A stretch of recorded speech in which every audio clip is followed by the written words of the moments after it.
The Devoted Friend by Oscar Wilde. One morning, the old water rat put his head out of his hole. He had bright, beady eyes and stiff grey whiskers, and his tail was like a long bit of black India rubber. The little ducks were swimming about in the pond, looking just like a lot of yellow canaries, and their mother, who was pure white with real red legs, was trying to teach them how to stand on their heads in the water. "You will never be in the best society unless you can stand on your heads," she kept saying to them, and every now and then she showed them how it was done. But the little ducks paid no attention to her. They were so young that they did not know what an advantage it is to be in society at all. "What disobedient children!" cried the old water rat. "They really deserve to be drowned." "Nothing of the kind," answered the duck. "Everyone must make a beginning, and parents cannot be too patient." "Ah, I know nothing about the feelings of parents," said the water rat. "I am not a family man. In fact, I've never been married, and I never intend to be. Love is all very well in its way, but friendship is much higher. Indeed, I know of nothing in the world that is either nobler or rarer than a devoted friendship." "And what, pray, is your idea of the duties of a devoted friend?" asked a green linnet, who was sitting in a willow tree hard by, and had overheard the conversation. "Yes, that is just what I want to know," said the duck, and she swam away to the end of the pond and stood up on her head, in order to give her children a good example. "What a silly question!" cried the water rat. "I should expect my devoted friend to be devoted to me, of course." "And what would you do in return?" said the little bird, swinging upon a silver spray and flapping his tiny wings. "I don't understand you," answered the water rat. "Let me tell you a story on the subject," said the linnet. "Is the story about me?" asked the water rat. "If so, I will listen to it, for I am extremely fond of fiction." "It is applicable to you," answered the linnet, and he flew down, and alighting upon the bank, he told the story of the devoted friend. "Once upon a time," said the linnet, "there was an honest little fellow named Hans." "Was he very distinguished?" asked the water rat.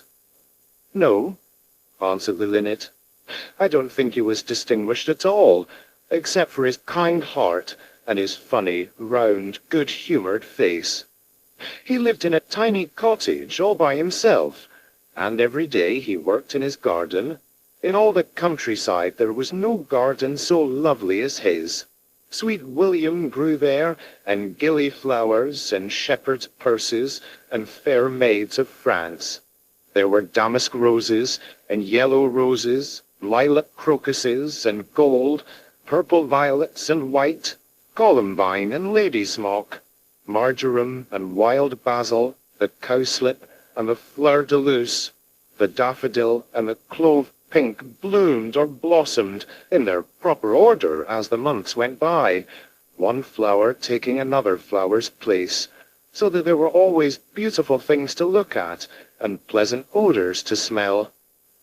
Little Hans had a great many friends, but the most devoted friend of all was Big Hugh, the miller. Indeed, so devoted was the rich miller to little Hans that he would never go by his garden without leaning over the wall and plucking a large nosegay or a handful of sweet herbs, or filling his pockets with plums and cherries, if it was the fruit season. "Real friends should have everything in common," the miller used to say, and little Hans nodded and smiled, and felt very proud of having a friend with such noble ideas. Sometimes, indeed, the neighbors thought it strange that the rich miller never gave little Hans anything in return, though he had 100 sacks of flour stored away in his mill, and 6 milk cows, and a large flock of woolly sheep. But Hans never troubled his head about these things, and nothing gave him greater pleasure than to listen to all the wonderful things the miller used to say about the unselfishness of true friendship. So little Hans worked away in his garden. During the spring, the summer, and the autumn, he was very happy. But when the winter came, and he had no fruit or flowers to bring to the market, he suffered a good deal from cold and hunger, and often had to go to bed without any supper, but a few dried pears or some hard nuts. In the winter also he was extremely lonely, as the miller never came to see him then. "There is no good in my going to see little Hans as long as the snow lasts," the miller used to say to his wife. "For when people are in trouble they should be left alone, and not be bothered by visitors. That at least is my idea about friendship, and I am sure I am right. So I shall wait till the spring comes, and then I shall pay him a visit, and he will be able to give me a large basket of primroses, and that will make him so happy." "You are certainly very thoughtful about others," answered the wife, as she sat in her comfortable armchair by the big pine-wood fire. "Very thoughtful indeed. It is quite a treat to hear you talk about friendship. I am sure the clergyman himself could not say such beautiful things as you do, though he does live in a 3-storied house, and wear a gold ring on his little finger." "But could we not ask little Hans up here?" said the miller's youngest son. "If poor Hans is in trouble, I will give him half my porridge, and show him my white rabbits." "What a silly boy you are!" cried the miller. "I really don't know what is the use of sending you to school. You seem to not learn anything. Why, if little Hans came up here and saw our warm fire and our good supper and our great cask of red wine, he might get envious. And envy is a most terrible thing, and would spoil anybody's nature. I certainly will not allow Hans' nature to be spoiled. I am his best friend, and I will always watch over him and see that he is not led into any temptations. Besides, if Hans came here, he might ask me to let him have some flour on credit, and that I could not do. Flour is one thing, and friendship is another, and they should not be confused. Why, the words are spelt differently and mean quite different things. Everybody can see that." "How well you talk," said the miller's wife, pouring herself out a large glass of warm ale. "Really, I feel quite drowsy. It is just like being in church." "Lots of people act well," answered the miller, "but very few people talk well, which shows that talking is much the more difficult thing of the two, and much the finer thing also." And he looked sternly across the table at his little son, who felt so ashamed of himself that he hung his head down and grew quite scarlet, and began to cry into his tea. However, he was so young that you must excuse him. "Is that the end of the story?" asked the water-rat. "Certainly not," answered the linnet. "That is the beginning." "Then you are quite behind the age," said the water-rat. "Every good storyteller nowadays starts with the end, and then goes on to the beginning and concludes with the middle. That is the new method. I heard all about it the other day from a critic who was walking round the pond with a young man. He spoke of the matter at great length, and I am sure he must have been right, for he had blue spectacles and a bald head, and whenever the young man made any remark, he always answered, 'Pooh!' But pray, go on with your story. I like the miller immensely. I have all kinds of beautiful sentiments myself, so there is a great sympathy between us." "Well," said the linnet, hopping now on one leg and now on the other, "as soon as the winter was over and the primroses began to open their pale yellow stars, The miller said to his wife that he would go down and see little Hans. "Why, what a good heart you have!" cried his wife. "You are always thinking of others, and mind you take the big basket with you for the flowers." So the miller tied the sails of the windmill together with a strong iron chain, and went down the hill with the basket on his arm. "Good morning, little Hans," said the miller. "Good morning," said Hans, leaning on his spade and smiling from ear to ear. "And how have you been all the winter?" said the miller. "Well, really," cried Hans, "it is very good of you to ask, very good indeed. I'm afraid I had rather a hard time of it, but now the spring has come, and I am quite happy, and all my flowers are doing well." "We often talked of you during the winter, Hans," said the miller, "and wondered how you were getting on." "That was kind of you," said Hans. "I was half afraid you had forgotten me." "Hans, I am surprised at you," said the miller. "Friendship never forgets. That is the wonderful thing about it. But I am afraid you don't understand the poetry of life. How lovely your primroses are looking, by the by." "They are certainly very lovely," said Hans, "and it is a most lucky thing for me that I have so many. I am going to bring them into the market, and sell them to the burgomaster's daughter, and buy back my wheelbarrow with the money." "Buy back your wheelbarrow? You don't mean to say you have sold it? What a very stupid thing to do." "Well, the fact is," said Hans, "that I was obliged to. You see, the winter was a very bad time for me, and I really had no money at all to buy bread with. So I first sold the silver buttons off my Sunday coat, and then I sold my silver chain, and then I sold my big pipe, and at last I sold my wheelbarrow. But I am going to buy them all back again now." "Hans," said the miller, "I will give you my wheelbarrow. It is not in very good repair. Indeed, one side is gone, and there is something wrong with the wheel spokes, but in spite of that, I will give it to you. I know it is very generous of me, and a great many people would think me extremely foolish for parting with it, but I am not like the rest of the world. I think that generosity is the essence of friendship, and besides, I have got a new wheelbarrow for myself. Yes, you may set your mind at ease. I will give you my wheelbarrow." "Oh, really, that is generous of you," said little Hans, and his funny round face glowed all over with pleasure. "I can easily put it in repair, as I have a plank of wood in the house." "A plank of wood?" said the miller. "Why, that is just what I want for the roof of my barn. There is a very large hole in it, and the corn will get all damp if I don't stop it up. How lucky you mentioned it.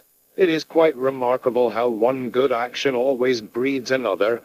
I have given you my wheelbarrow, and now you are going to give me your plank. Of course, the wheelbarrow is worth far more than the plank, but the true friendship never notices things like that. Pray, get it at once, and I will set to work on my barn this very day." "Certainly," cried little Hans, and he ran into the shed and dragged the plank out. "It is not a very big plank," said the miller, looking at it, "and I am afraid that after I have mended my barn roof, there won't be any left for you to mend the wheelbarrow with. But of course, that is not my fault. And now, as I have given you my wheelbarrow, I am sure you would like to give me some flowers in return. Here is the basket, and mind you fill it quite full." "Quite full?" said little Hans, rather sorrowfully, for it was really a very big basket, and he knew that if he filled it, he would have no flowers left for the market, and he was very anxious to get his silver buttons back. "Well, really," answered the miller, "as I have given you my wheelbarrow, I don't think that it is much to ask you for a few flowers. I may be wrong, but I should have thought that friendship, true friendship, was quite free from selfishness of any kind." "My dear friend, my best friend," cried little Hans, "you are welcome to all the flowers in my garden. I would much sooner have your good opinion than my silver buttons any day." And he ran and plucked all his pretty primroses and filled the miller's basket. "Goodbye, little Hans," said the miller, as he went up the hill with the plank on his shoulder and the big basket in his hand. "Goodbye," said little Hans, and he began to dig away quite merrily. He was so pleased about the wheelbarrow. The next day he was nailing up some honeysuckle against the porch, when he heard the miller's voice calling to him from the road. So he jumped off the ladder and ran down the garden and looked over the wall. There was the miller with a large sack of flour on his back. "Dear little Hans," said the miller, "would you mind carrying this sack of flour for me to market?" "Oh, I am so sorry," said Hans, "but I'm really very busy today. I've got all my creepers to nail up, and all my flowers to water, and all my grass to roll." "Well, really," said the miller, "I think that, considering that I'm going to give you my wheelbarrow, it is rather unfriendly of you to refuse." "Oh, don't say that," cried little Hans. "I wouldn't be unfriendly for the whole world." And he ran in for his cap and trudged off with the big sack on his shoulders. It was a very hot day, and the road was terribly dusty, and before Hans had reached the 6th milestone, he was so tired that he had to sit down and rest. However, he went on bravely, and at last he reached the market. After he had waited there some time, he sold the sack of flour for a very good price, and then he returned home at once, for he was afraid that if he stopped too late, he might meet some robbers on the way. "It has certainly been a hard day," said little Hans to himself as he was going to bed. "But I am glad I did not refuse the miller, for he is my best friend, and besides, he is going to give me his wheelbarrow." Early the next morning, the miller came down to get the money for his sack of flour, but little Hans was so tired that he was still in bed. "Upon my word," said the miller, "you are very lazy.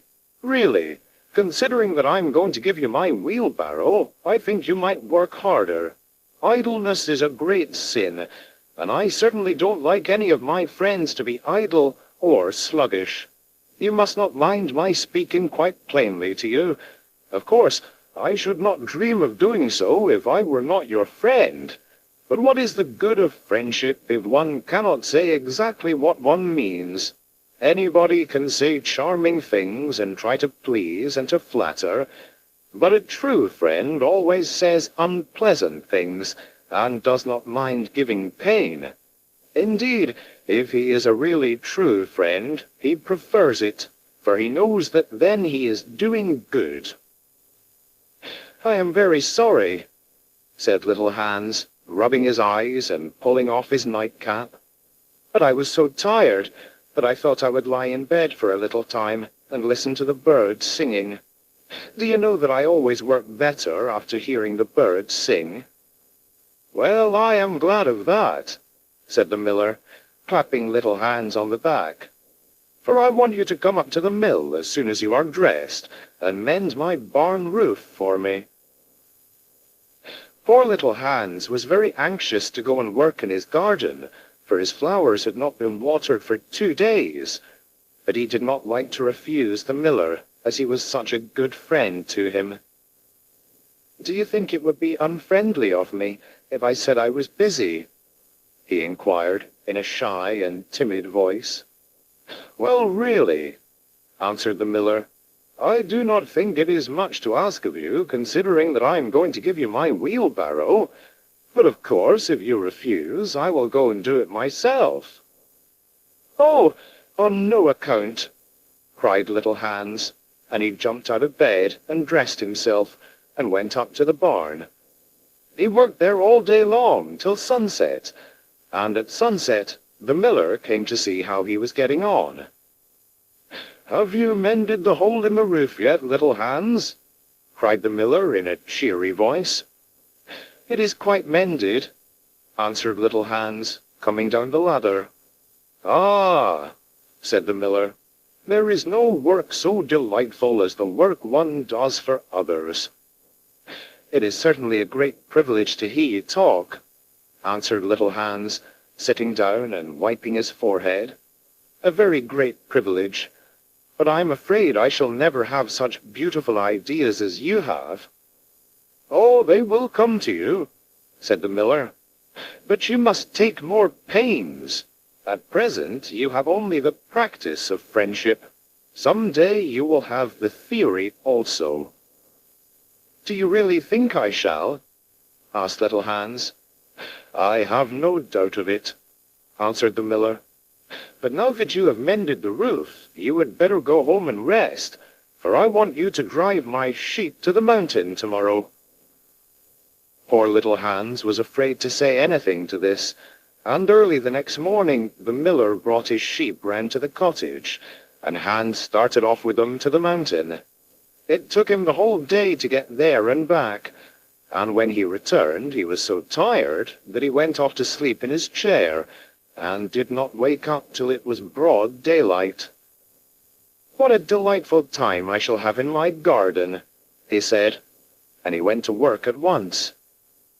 But somehow he was never able to look after his flowers at all, for his friend the miller was always coming round and sending him off on long errands, or getting him to help at the mill. Little Hans was very much distressed at times, as he was afraid his flowers would think he had forgotten them. But he consoled himself by the reflection that the miller was his best friend. "Besides," he used to say, "he is going to give me his wheelbarrow, and that is an act of pure generosity." So little Hans worked away for the miller, and the miller said all kinds of beautiful things about friendship, which Hans took down in a notebook and used to read over at night, for he was a very good scholar. Now it happened that one evening little Hans was sitting by his fireside, when a loud rap came at the door. It was a very wild night, and the wind was blowing and roaring round the house so terribly that at first he thought it was merely the storm. But a second rap came, and then a third, louder than any of the others. "It is some poor traveller," said little Hans to himself, and he ran to the door. There stood the miller with a lantern in one hand and a big stick in the other. "Dear little Hans," cried the miller, "I am in great trouble. My little boy has fallen off a ladder and hurt himself, and I am going for the doctor. But he lives so far away, and it is such a bad night, that it has just occurred to me that it would be much better if you went instead of me. You know I am going to give you my wheelbarrow, and so it is only fair that you should do something for me in return." "Certainly," cried little Hans. "I take it quite as a compliment your coming to me, and I will start off at once. But you must lend me your lantern, as the night is so dark that I am afraid I might fall into the ditch." "I am very sorry," answered the miller, "but it is my new lantern, and it would be a great loss to me if anything happened to it." "Well, never mind. I will do without it," cried little Hans, and he took down his great fur coat and his warm scarlet cap and tied a muffler round his throat and started off. What a dreadful storm it was! The night was so black that little Hans could hardly see, and the wind was so strong that he could scarcely stand. However, he was very courageous, and after he had been walking about 3 hours, he arrived at the doctor's house and knocked at the door. "Who is there?" cried the doctor, putting his head out of his bedroom window. "Little Hans, doctor." "What do you want, little Hans?" "The miller's son has fallen from a ladder and has hurt himself, and the miller wants you to come at once." "All right," said the doctor, and he ordered his horse and his big boots and his lantern, and came downstairs and rode off in the direction of the miller's house, little Hans trudging behind him. But the storm grew worse and worse, and the rain fell in torrents, and little Hans could not see where he was going, or keep up with the horse. At last he lost his way, and wandered off on the moor, which was a very dangerous place, as it was full of deep holes. And there poor little Hans was drowned. His body was found the next day by some goatherds, floating in a great pool of water, and was brought back by them to the cottage. Everybody went to little Hans's funeral, as he was so popular, and the miller was the chief mourner.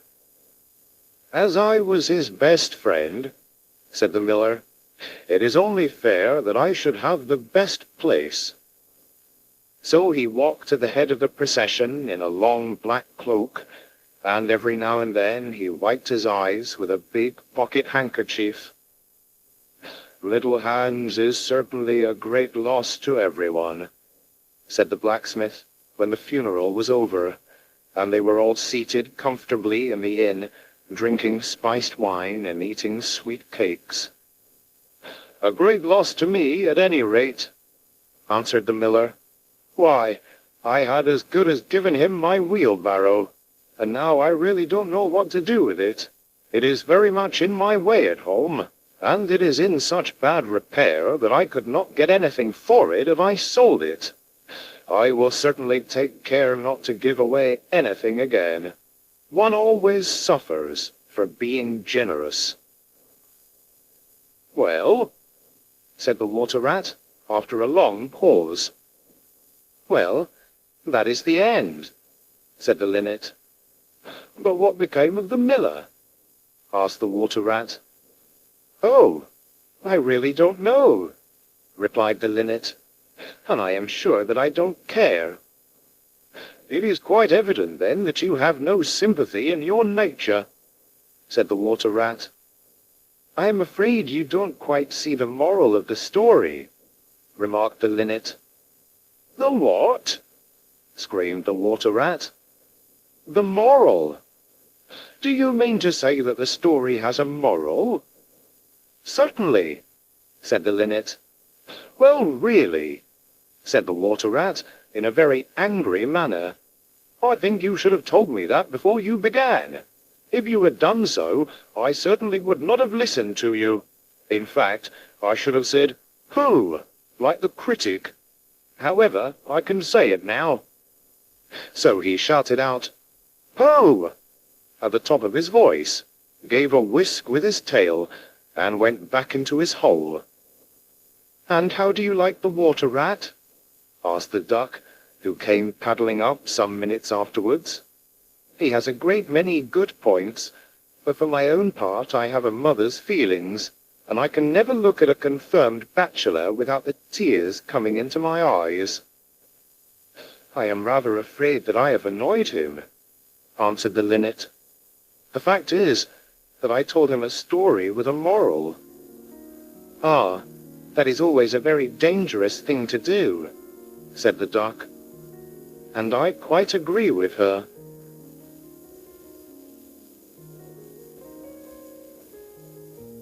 Thank you for listening to The Devoted Friend by Oscar Wilde. For exclusive content and to have your name featured at the end of audiobooks, please consider becoming a channel member by clicking the join button on your screen.